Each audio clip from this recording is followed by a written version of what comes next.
ஓம் முருகா போற்றி, கந்தா போற்றி, கடம்பா போற்றி, கதிர்வேளா போற்றி. அறுபடை வீடு கொண்ட முருகப்பெருமானே போற்றி போற்றி. என் செல்லமே, நாளை பௌர்ணமியில் நீ நினைத்தது நிச்சயமாக நடக்கும். இந்த முருகப்பெருமான் சொல்வதை கேட்டால் சந்தோஷமாக தூங்குவாய். ஆம் செல்லமே, நான் சொல்வதை கேட்பதற்கு முன், நான் சொல்வதை கேட்டு உறங்குவதற்கு முன் முருகா போற்றி, ஓம் முருகா போற்றி, ஓம் முருகா போற்றி என்று பதிவு செய்துவிட்டு நான் சொல்வதை கவனமாக கேள். உன் மனதின் இரகசியத்தை தெரிந்து கொள் என் செல்லமே. முதலில் உன் மனம் பலவீனமாக இருக்கும்போது சூழ்நிலை உனக்கு பெரிய பிரச்சனையாகத்தான் தெரியும்.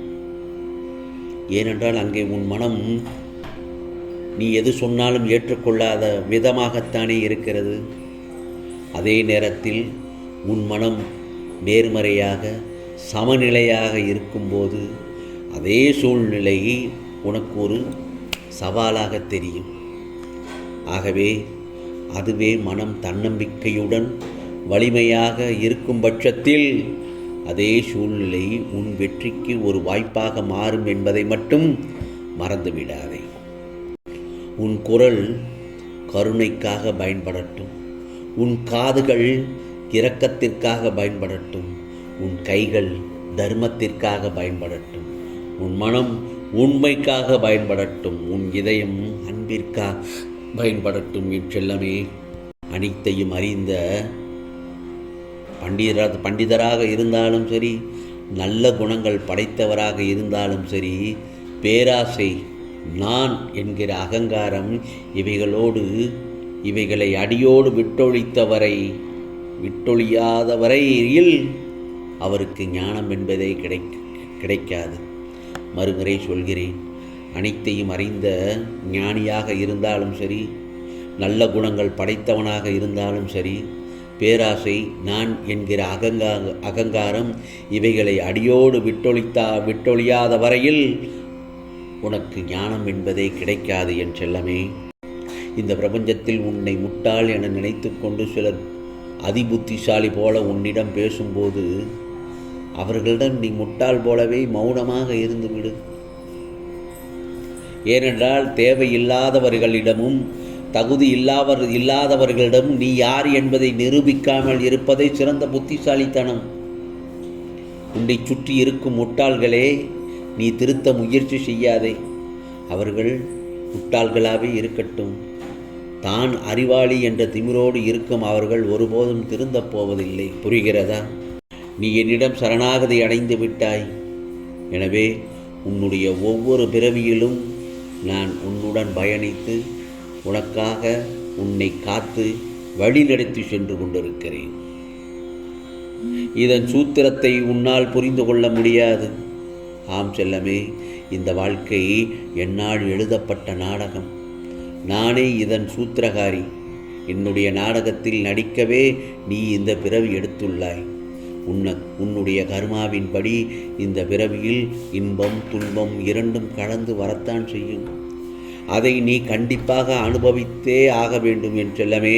ஆனால் இறுதியில் உன்னை உயர்ந்த இடத்திற்கு கொண்டு சென்று இந்த நாடகத்தை முடித்து வைப்பேன். இந்த முருகப்பெருமான், கவலைப்படாதே, நிம்மதியாக உறங்கு. நாளை பௌர்ணமியில் உனக்கான நல்லதொரு வாக்கை சொல்வதற்காக நாளை காலை பொழுதில் இந்த முருகப்பெருமான் உன் இல்லம் தேடி வருவேன். நான் கொடுப்பதை நிராகரிக்காமல் பெற்றுக்கொள் என் செல்லமே.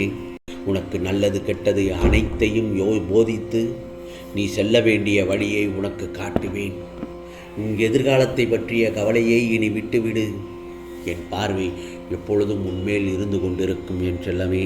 நீ வாழ்க்கையில் எவ்வளவு முயன்றும் எந்த முன்னேற்றமும் இல்லையே முருகா என்ற உன் எதிர்காலத்தை பற்றிய பயம் உன் மனதில் எப்போதும் இருந்து கொண்டே இருக்கிறது.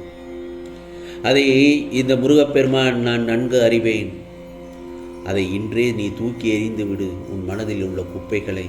ஏனென்றால் நீ தூங்காத இரவுகள் இருக்கலாம், தூங்காத பல இரவுகள் இருக்கலாம், ஆனால் விடியாத இரவுகள் இருந்ததில்லை. நம்பிக்கையோடு நீ உன் கடமையை செய்து கொண்டே இரு. உன்னோடு இந்த முருகப்பெருமான் நான் இருக்கிறேன். உனக்கான அந்த நல்ல நாள் நாளை காலை நல்ல நாளாகத்தான் விடியப் போகிறது. கவலைப்படாதே என் செல்லமே. நீ நினைத்ததெல்லாம் நிஜமாக்கி காட்டுவதற்காக இந்த முருகப்பெருமான் உனக்காக நான் அவதரித்திருக்கிறேன். நீ கேட்டதை கொடுக்கும் சக்தியை படைத்தவன் நான். உனக்கு எது தேவை எது தேவையில்லை என்பதை தெரிந்து உனக்கானதை நான் நிச்சயமாக உன் கைகளில் வந்து சேர்ப்பேன். பெற்றுக்கொள்ள தயாராக இரு என் செல்லமே. உனக்கு கெடுதலும் துரோகமும் செய்துவிட்டு அவர்கள் சந்தோஷமாக வாழ்கிறார்களே என எண்ணி மனம் மட்டும் வருந்திவிடாதே. இந்த உலகத்தின் கணக்குப்படி அவ்வளவு எளிதில் அவர்கள் தப்பித்து விட முடியாது என்னிடத்திலிருந்து. ஏனென்றால் அவர்கள் செய்ததற்கான கர்மாக்களை நீ அனுபவித்த வழி வேதனைகளை விட பல மடங்கு அதிகமாக அவர்களும் சந்ததிகளும் அனுபவித்தே ஆக வேண்டும். புரிகிறதா? 100 நண்பர்களை நீ உருவாக்குவது என்பது பெரிய அதிசயமாகாது. 100கணக்கானோர் உனக்கு எதிராக நிற்கும் நேரத்தில் உனக்காக உன் பக்கம் நிற்கும் ஒரு நண்பரை நீ உருவாக்கு. அதுபோதும். எப்படிப்பட்ட சூழ்நிலையையும் எதிர்கொண்டு நீ வெற்றி அடைந்து விடலாம் என் செல்லமே. நீ உன் தேவைகளுக்காக நீ எடுக்கும் முயற்சிகள் அனைத்தும் வெற்றி பெறும். கவலைப்படாதே. இந்த முருகப்பெருமானின் ஆசி எப்பொழுதும் உனக்கு உண்டு. இனி உனக்கு நடப்பது அனைத்தும் இனிதாகவே நன்மையாகவே நல்ல விதமாகவே நடக்கும் என்பது இந்த முருகப்பெருமான் உனக்கு நல்லதொரு விதமாக ஆசீர்வதிக்கிறேன். கவலைப்படாதே. முருகா முருகா என்று என்னை நம்பி வரும் உண்மையான பக்தர்களுக்கு என்னுடைய அன்பு கருணை ஆசிகள் அனைத்தையும் சரிசமமாக தந்து கொண்டுதானே இருக்கிறேன். ஆனால் இவை அனைத்தும் உன்னுடைய பூர்வ ஜென்ம கணக்குகளின் பலன்களுக்கு ஏற்றவாறு தான் அது உன்னை வந்தடையும். இதை புரிந்து கொள்ளாமல் அனைத்தையும் நீ என்னிடம் கேட்டால் நான் என்ன செய்வது? கடந்த காலத்தையும் நிகழ்காலத்தையும் மனதில் வைத்துக்கொண்டு நீ என்னிடம் கேட்கிறாய். நானோ உன் எதிர்காலத்திற்கு என்ன தேவையோ அதை உனக்கு கொடுத்து அளித்து கொண்டுதான் இருக்கிறேன். ஏனென்றால் உன் எதிர்காலத்தை அறிந்தவன் இந்த முருகப்பெருமான் நான் என்பதை மட்டும் மறந்துவிடாதே. உடலில் ஏற்பட்ட காயத்தின் வலியை கூட பொறுத்து கொள்ளும் ஒருவரால் கடுமையான ஒரு வார்த்தையின் வலியை தாங்கிக் கொள்ள முடியாது. ஆகையால் நீ ஒருவரை கடுமையாக பேசுவதற்கு முன் அவரின் சூழ்நிலை அறிந்து பேசு என் செல்லமே.